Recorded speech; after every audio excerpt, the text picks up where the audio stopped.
Good afternoon. I have no special announcements or statements, so I will begin by calling on Mr. Feller. Thanks, Jay. A couple questions on Syria, and then I wanted to ask you about the Afghanistan meeting. In Syria, the Assad regime, as you know, continues to assault its own people. Protesters there continue to die by the day. I'm wondering if you could articulate from the White House perspective why Syria is different than Libya. And why have we not heard President Obama say, for example, that Assad has lost the confidence of his people? Well, I appreciate the question, Ben. First of all, I'm sure you did see the President's very strong statement that of Friday, where he condemned in the strongest possible terms the use of force by the Syrian government against demonstrators, referred to an outrageous use of violence to quell protests. He mentioned how this administration for 2 months has been repeatedly encouraging President Assad and the Syrian government to implement meaningful reforms, and yet they have refused to respect the rights of the Syrian people or be responsive to their aspirations. The Syrian people have called for the freedoms that all individuals around the world should enjoy: freedom of expression, association, peaceful assembly, and the ability to freely choose their leaders. The President said, and I say here, that we strongly oppose the Syrian government's treatment of its citizens, and we continue to do that. Now, to your question about the differences, of which there are many, I would simply say that Libya was, again, a unique situation.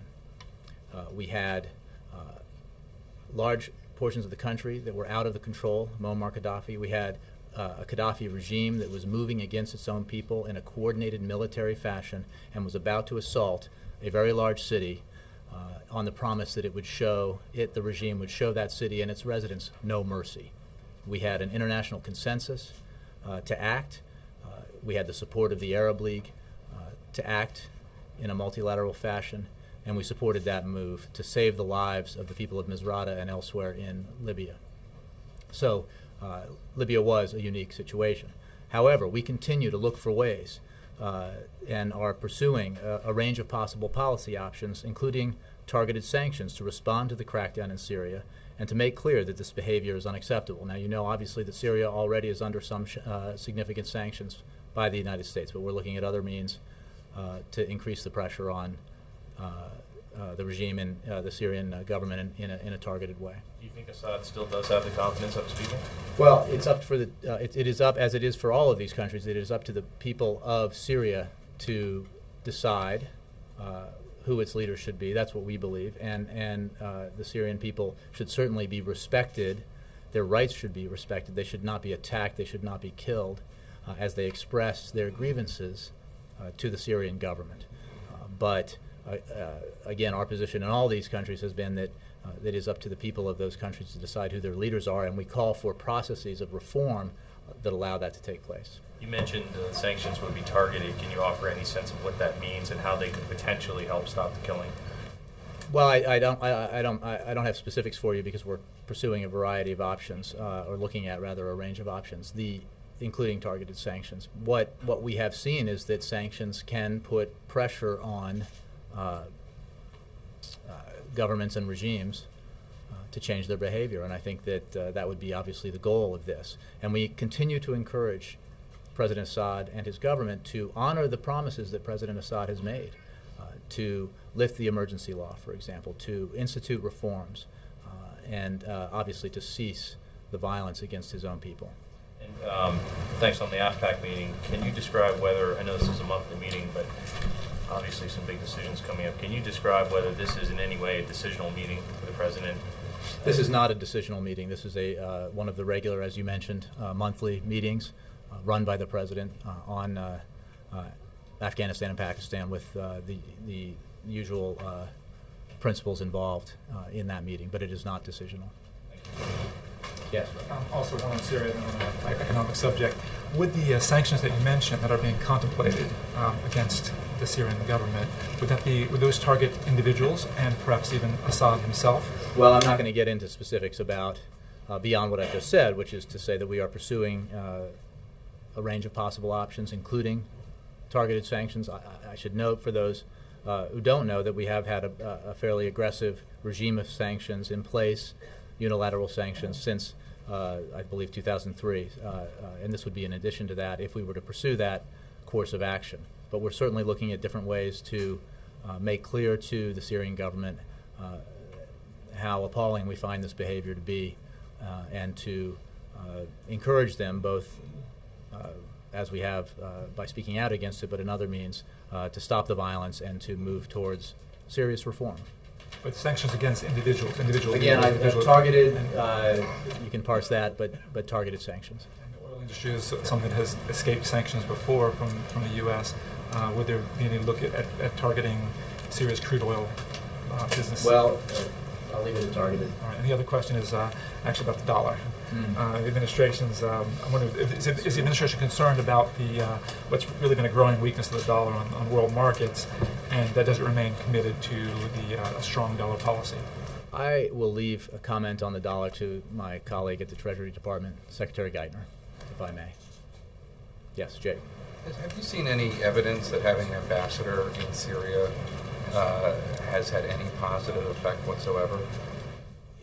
Having an ambassador in Syria has allowed us to be in Syria, basically in the presence of the government, to make our views known directly and not via long distance. So yes, it has been useful to have our ambassador there, precisely because we can communicate directly what our positions and views are. So I think that has been a useful avenue for us to pursue in terms of communicating our points of view. But not in terms of influencing behavior, I suppose. Well, we condemn the behavior we've seen. So clearly we are not pleased by or do not support what we have seen the Syrian government do to its own citizens. But as a means of communicating directly our points of view, I think it is useful. First quarter GDP growth numbers are expected this week, and they're not expected to be encouraging. They're supposed to be worse than last quarter. So much of this recovery, as the president has said, is psychological. So much about the American people being prepared or allowing the economy to grow has been based on feelings about whether or not we're headed in the right direction. The president has said that. Do you think that the White House and the Treasury Department, the administration in general, has prepared the country sufficiently for what look to be disappointing GDP numbers? Well, Jake, I don't think Americans judge how they feel personally about their economic circumstances based on a report on GDP. The fact that Americans still feel stress is true today. It was true a month ago, and it will be true a month from now, because we are still climbing our way out of a very deep hole. There is still far too much joblessness. We have worked very hard in this administration to attack that problem, to bring down unemployment. Remember, in that terrible recession, the worst since the Great Depression, this country lost 8 million jobs before this administration had a chance for its economic policies even to go to work. So that's a deep hole. We have been growing for a number of quarters. We have been creating jobs for more than a year, private sector jobs, quite a few in fact. But we're not out of the hole, and I think we speak about that quite frankly all the time. And that's why we're in the budget negotiations for the fiscal year 2011. That's why the president's starting position was that we should do nothing that harms the recovery. We should do nothing that arrests the growth or the job creation. That is his approach as he looks forward to our negotiations on long-term deficit reduction and fiscal reform. It's all with a purpose: grow the economy, increase job creation, because he knows very in his as he wakes up every morning and goes to sleep every night, this is what he thinks about. He knows that there are Americans out there who are still struggling, still suffering, too many, and that's what he's focused on. So I would say, in terms of preparing the American people, we are very clear and blunt about what we see out there, what needs to be done, why it's so important not to take any actions that arrest the recovery, to do everything we can to speed it up, increase growth, increase job creation. I haven't heard anybody from this podium or the president talk about how things are actually now sliding back a little bit in terms of GDP growth. I mean, well, again, you're talking about GDP growth. The president and his various spokesmen speak all the time about the fact that unemployment is still too high. the fact that we are still climbing out of this very deep hole, the fact that we need to do everything we can to continue to grow the economy and increase job creation, and that concurrently, as you've heard him speak about quite a bit lately, because it's on Americans' minds and it's a real issue, the fact that rising gas prices have hurt Americans in their wallets and pocketbooks and have hurt their economic bottom lines. So he understands that that creates economic insecurity combined with all these other factors. So he speaks frequently about it, as in fact I think at all 3 of his town halls last week he did. Yes. Syria has significant economic interest in Europe compared to the U.S. Has the president reached out to European allies to see what maybe they will do? Well, as you know, we speak with our allies all the time about the situation in the region, in other countries as well as Syria, but I have no specific announcement to make about discussions with our allies. How important is it for European allies to take a similar track here as the U.S. considers sanctions? Well, I'm not going to dictate to other countries from here what they should or shouldn't do. What I will say is that we are very concerned about it, as I think many other countries are, and we are looking at a variety of options, a range of options, including targeted sanctions, more targeted sanctions aimed at the Syrian government. And what about international sanctions and the administration's desire?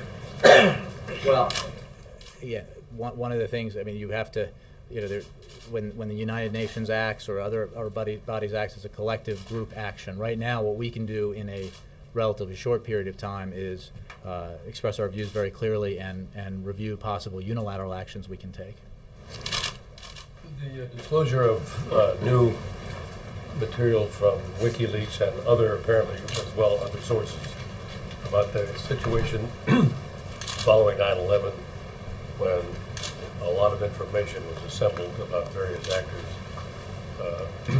Were there lessons learned from that in terms of what we might have been able to do with the information that we had but didn't accomplish, as in tracking down Osama bin Laden? Do you want to comment on the release of the documents? Do you want to comment on what we might have done? I mean, the release of classified information we condemn in the strongest possible terms. And we think it's unfortunate that the New York Times and others news organizations have made the decision to publish numerous documents obtained illegally concerning the detention facility at Guantanamo Bay. The issue in terms of the content of that material, obviously we have been aware of the detainee assessment briefs. The publication of them has not made them, does not make them new to us. So I'm not sure in terms of the question about the substance of the... Does it make them, the fact that it's now out there, does it offer an opportunity for reflection on what we didn't do? Well, and didn't. I think what we're focused on right now is what the President is committed to, which is working towards the ultimate closure of the detention facility, consistent with the good security practices and values that we have as a nation, consistent with the previous President, George W. Bush, John McCain when he was a candidate, uniform military leadership. But on the... Talk more about the intelligence well, that was developed on the... I mean, I don't have any comment on the specific intelligence. I would note that the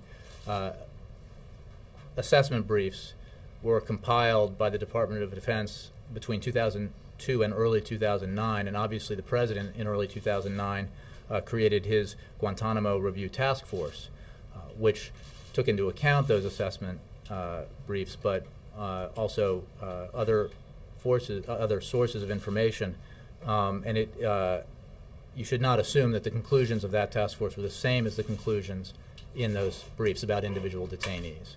I just think that's an important point to make, because these are not, a detainee assessment brief from 2006 may or may not be reflective of the administration or the government's view of that particular detainee in 2011. And on Syria, I didn't get the impression from your comments that the ongoing activity of the Syrian government in repressing its people has speeded up this decision process on possible new sanctions, has it?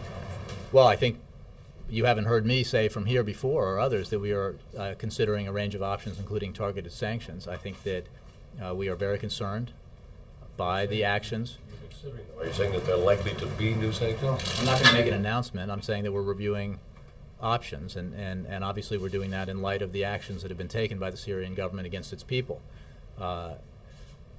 So and I think that the president's very frank and strong statement on Friday speaks to how we view the behavior of the Syrian government. Wendy. By my count, Syria is the only country on the list of state sponsors of terrorism with whom we have diplomatic relations. Why is that? Or conversely, why do we not have diplomatic relations with Sudan, North Korea, and Cuba?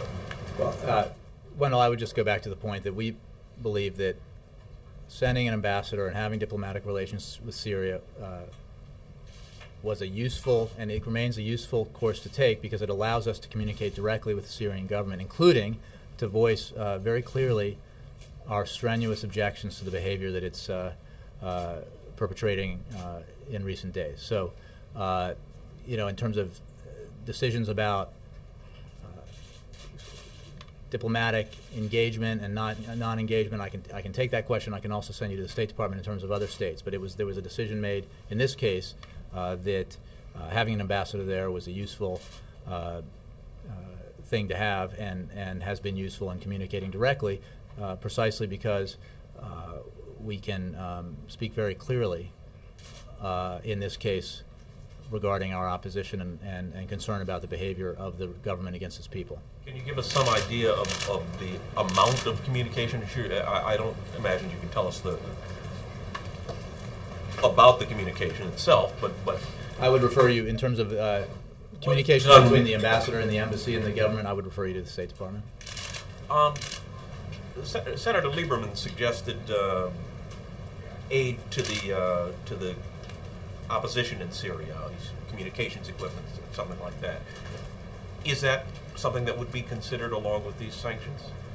Well, Wendell, I would simply say that as far as I've been able to tell, and others, I think more importantly others here, there is not an organized opposition to whom we would give aid at this point. And I just want to be clear about where we are in this process, which is we have sanctions that have been in place. We are considering a range of options, including targeted sanctions. And the President has issued a very strong condemnation of the violence that the government has used. Yes. A few minutes ago, you talked about how the unemployment rate is still too high. The administration wants to do everything it can to help spur job creation. But at this point, what more can the administration do to accelerate hiring among companies, beyond hoping or waiting or urging companies to do more hiring? Is there anything you guys are looking at legislatively or credits or something that could be done to give it another boost?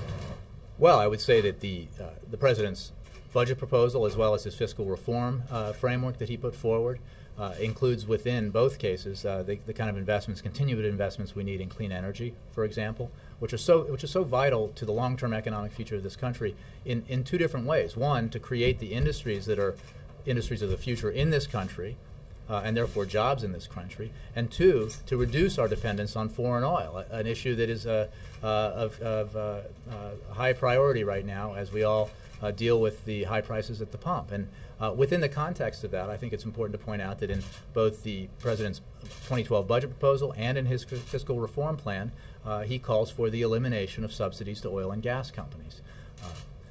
Major oil and gas companies are going to report this week significant, if not record, profits. Given the constraints that we are under, given the need to tighten our belts, given the need to reduce the deficit, this President feels very strongly that it is inappropriate to continue those subsidies. And when Americans are going every day of the week to their local gas stations and filling up and seeing a tank of gas cost $60, $70, $80 or more, I think they would be appalled to learn that major oil companies, oil and gas companies, will be announcing record profits this week in the tens of billions of dollars in some cases, certainly collectively. And that's good. It's good for American companies to have profit. What is not necessary is for the taxpayers to subsidize companies that are experiencing those kind of record or substantial profits, and especially when we can't afford it. We need to use that money elsewhere. We need to use that money for clean energy investment so that we have the industries of the future and we can reduce our dependence on foreign oil. The President has made very clear we need to do that by 2025, by a third. We need to diversify our energy sources because there is no silver bullet solution to these price hikes that we see in oil prices. So we need to take a comprehensive approach. And one of the things we need to do is end that subsidy, because I think most Americans would agree with the president that it's simply crazy and unsustainable to continue to subsidize the oil and gas companies when we need to reduce our deficit and invest elsewhere. So beyond the budget, which sounds like you're trying to lay a sort of groundwork or foundation to clean energy jobs and investments to create jobs down the road, there's nothing more immediate that would be stimulative to the economy, nothing like that could get through Congress, like any more tax credits or breaks for companies. It's basically the longer term budget stuff that we're looking at. Nothing more immediate. First of all, yes, basically there is a lot of long-term proposals out there that are very important to continuing our economic growth. I think most people, economists, would agree that if we could reach a bipartisan solution towards significant deficit reduction that's balanced and maintains our investments that allow us to grow and create jobs, that would have a highly positive impact on the economy and job creation.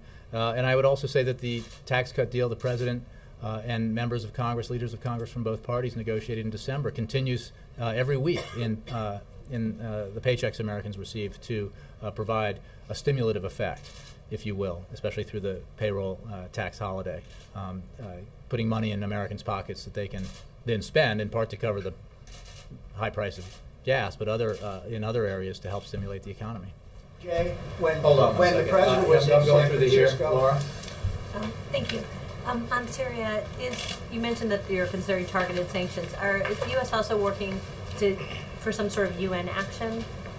I don't have anything specific. We obviously work with the United Nations. We work with our allies and partners around the world regularly on the unrest in the region and different ways to approach it and to try to affect outcomes there in a positive way, but I don't have anything specific for you on UN action.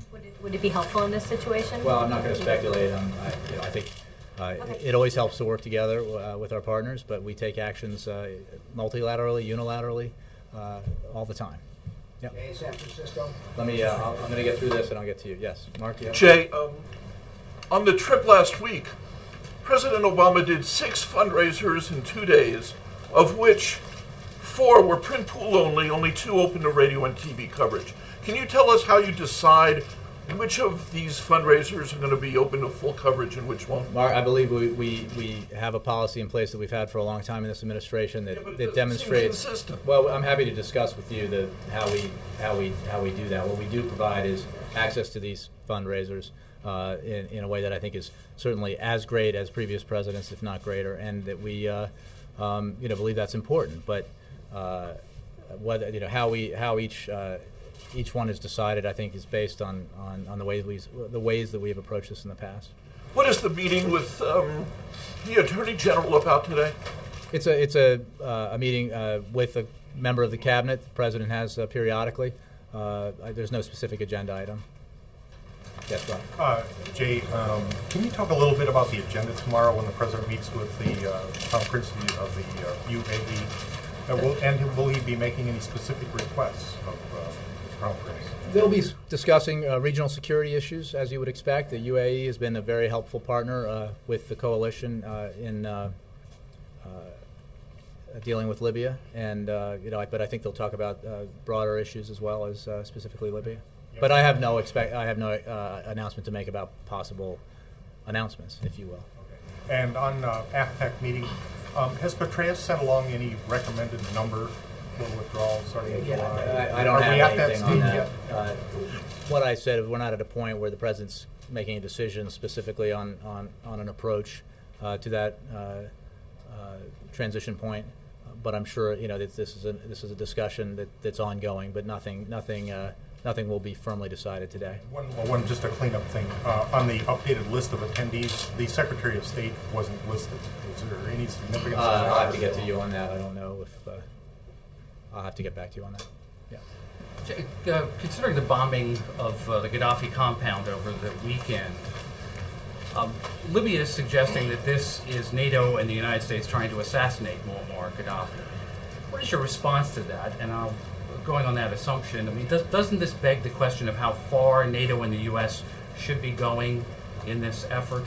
Well, I will tell you that it is not the policy of this administration, and it is not the policy of outlined in United Nations Security Council Resolution 1973 to effect regime change through force.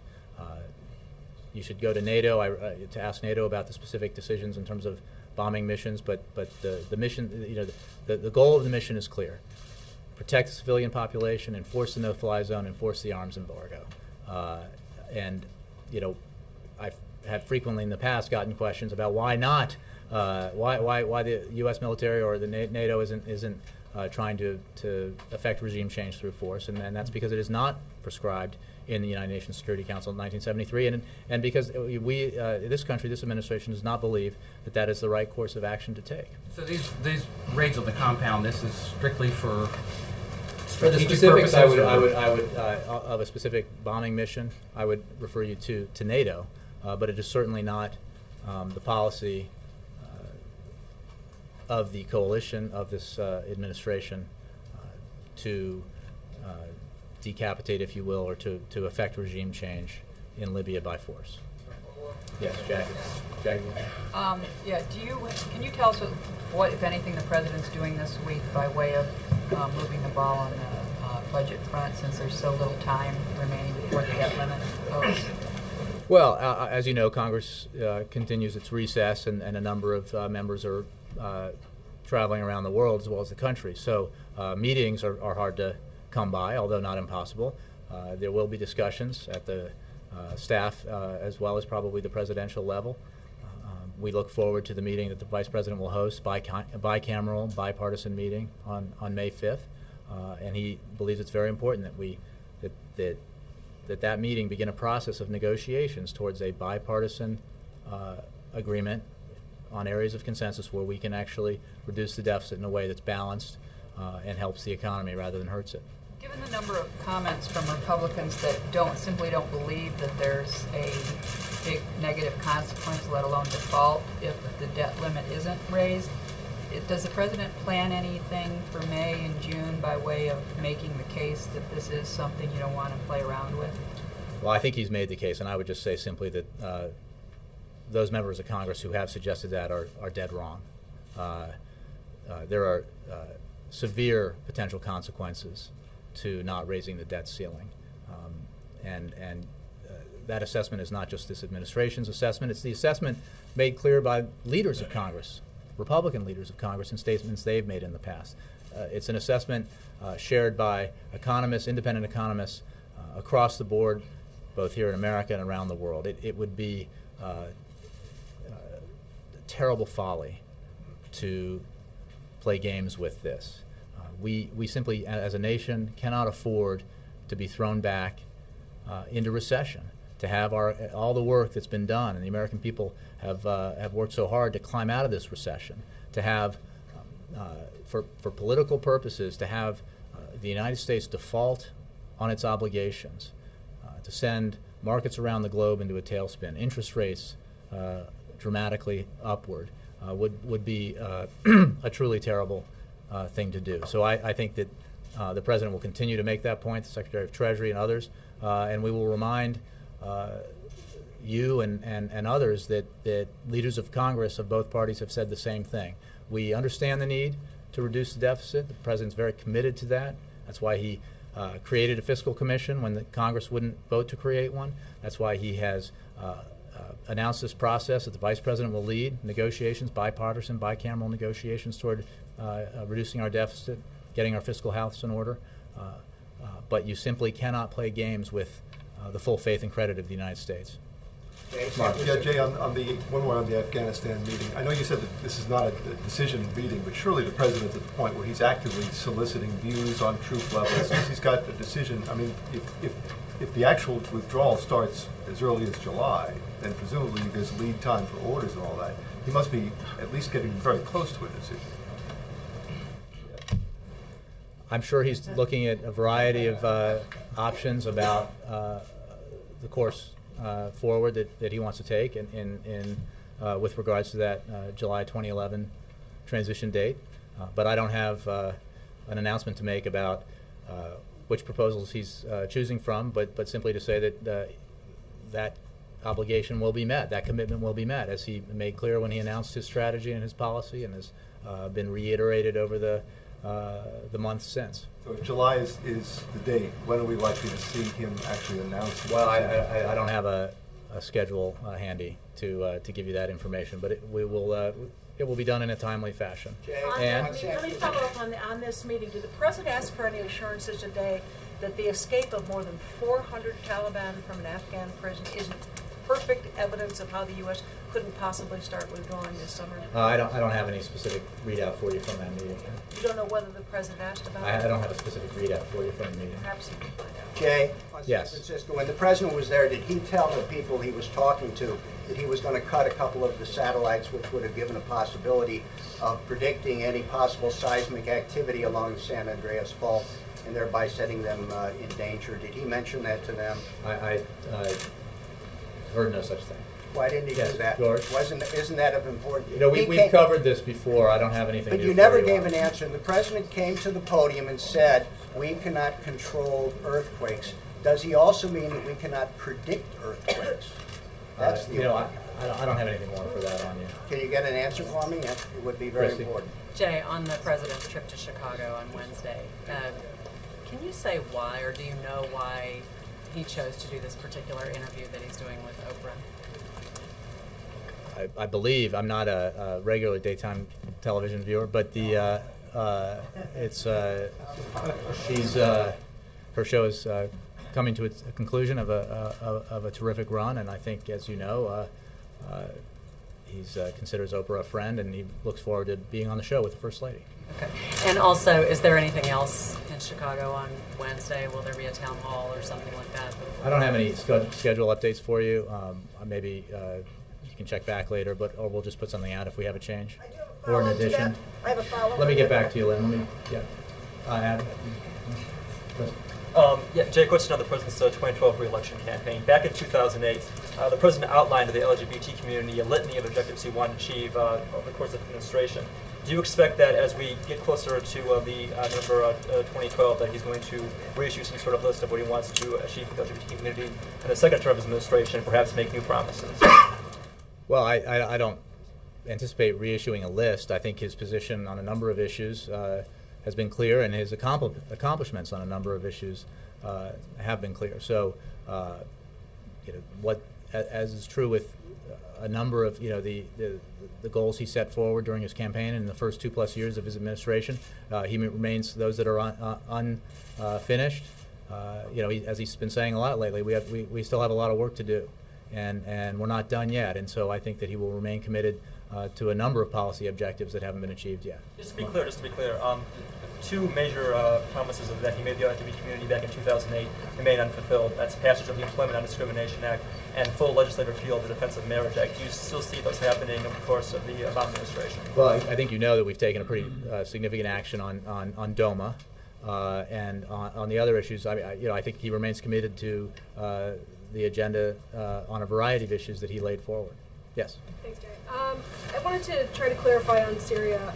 I know you don't have any announcements to make about anything about our allies or the Arab League, but the way that this has worked, both in the case of Egypt and in the case of Libya, although they had different outcomes, was that we were certainly talking with our allies, talking with the Arab League folks, talking with pro-democracy folks inside those countries to try to leverage a response. Is it safe to assume that we're doing all the same stuff, that the U.S. is doing all the same stuff that it's done in all these previous cases? I think it's safe to assume that the United States and this administration is doing everything it can, including discussions with allies, with the United Nations,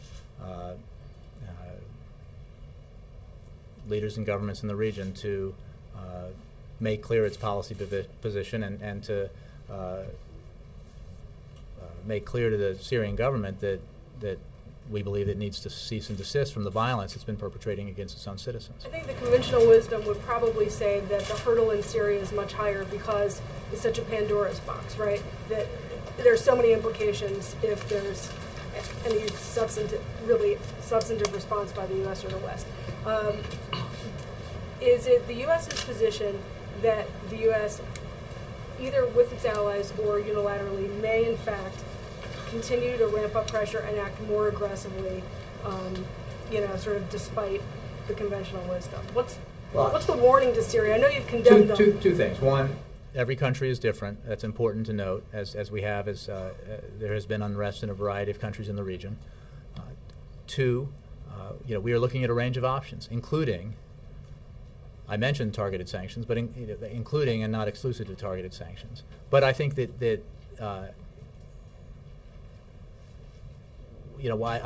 by that I don't want to hint that there's some larger thing coming. This is a process in reaction to the appalling violence. These are steps that we're taking because of it, including the president's statement. Going forward, we'll see what happens. But we are reviewing a range of policy options. George. Claire Gillis, the American reporter who was detained in Libya, was allowed to talk to her parents last week, but she's still in a women's prison in Tripoli. Can you update us on efforts to secure her release? I think what I've said is, and what I'll continue to say is, we're obviously very concerned. We oppose the detention of journalists, human rights activists, and others, and we're doing what we can to help in this situation. To comment further would be counterproductive. Yes. Jay, very little has been said since Secretary Clinton's statement about the president speaking on Middle East and North African policy approaches. Will we be hearing from the president between now or before Prime Minister Netanyahu addresses the Congress? I don't have a scheduling update for you on possible remarks the president may give. I mean, he has spoken quite a bit about the region, the Arab Spring that we've seen, and I'm sure he will continue to do so, but I don't have a date for you. Did he discuss this on the phone with Prime Minister when he talked to him? Recently you talked about their conversation. Over to wish him and Israel Passover greetings? Not that I'm aware of. I think that was, but I don't want to say no. I just, I think that was mostly a call to express America's greetings over Passover. Yes. Okay. Yeah. Thanks, Jay. There were reports last week about a draft executive order to implement parts of the Disclose Act, and Senator McConnell had called this a quote effort to silence or intimidate political adversaries through the contracting process. Well, that's just incorrect. And first of all, it's what we acknowledge is that there is a process underway. A draft is just that. It's it could change as it makes its way through the process, but what the president is committed to is transparency, and he certainly thinks that American taxpayer should know, where his or her money is going. So this is part of the president's commitment to transparency. Yes. Thank you, Jay. Yeah. Go ahead. In his last three appearances, the president appeared to be drawing the line in the sand about Project Head Start as something he would not let be touched in the budget process.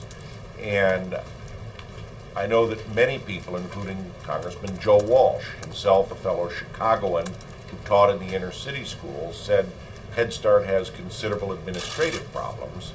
Just last year, the president's own HHS Department and General Accountability Office listed reports showing Head Start not really meeting the mark in its administrative capacity or results in one case. Is the president aware of the critical reports of his own administration when he defends Head Start? Well, I haven't spoken to him about what you referenced, but I know the president remains committed to funding Head Start because he believes it is vital and it is important, and that when we're making budget choices, that's a choice we have to make to fund that program, especially when we need to look at our government and the ways we fund programs with an eye towards future economic growth and development in this country. And the education programs, including Head Start, are vital in terms of preparing Americans for the future. And there is a huge economic impact to not doing that, including the effect on the economy when you don't have kids who are properly educated and their inability to be highly productive members of society in terms of entering the workforce, and you decrease the opportunity to fill those high-skilled jobs that will be the jobs of the future in this country. So Head Start is very much a part of that package as he sees it. So the criticisms from the HHS department and GAO, which are only a year old. Again, I don't have any. I haven't had a discussion with him about analysis of this particular program. If you're telling me that a particular program may not be run perfectly or may have problems with it, that may or may not be true. But the president is committed to Head Start, and he's committed to investments in education precisely because of the economic imperative we have in this country to make sure our kids are educated and prepared for the 21st century, because we will not win the future if we do not have the best educated workforce in the world, and that's why he's so focused on this, even as we tighten our belts. Yes, Karen. Thanks, Jay. Just a quick question. You guys traditionally put out statements or proclamations on various religious holidays, and I don't think I saw one from the president on Easter yesterday. I was just wondering if there's any reason one didn't go out. The president went to church yesterday. It was well covered. I'm not sure if we put out a statement or not, but he obviously personally celebrated Easter with his family and went to church to celebrate that. And Wait a minute, the highest Christian holiday, and you don't know if he put out a statement? Jay, come on. There was a statement? No problem. I'm glad you're asking these key, important questions, guys. The fact is the president took his family to church in a very high-profile way to celebrate Easter. I think it was highly visible to most Americans. And he, as a devoted Christian, he believes it's very important holiday for him personally, for his family, and for Christians around the country. Yes, David. Thanks, Jay. Another religious question. Yesterday, Franklin Graham said that the president has some issues to deal with when it comes to proving he was born in the United States. And last month, the Reverend Graham said also, the Muslim Brotherhood is very strong and active in our country. It's infiltrated every level of our government, meaning your administration. So I want to know if the White House is concerned that a top religious figure is making charges of this nature about the president and his administration. David, I would just say I think it's unfortunate that a religious leader would choose Easter Sunday to make preposterous charges. And I'll leave it at that. Thank you.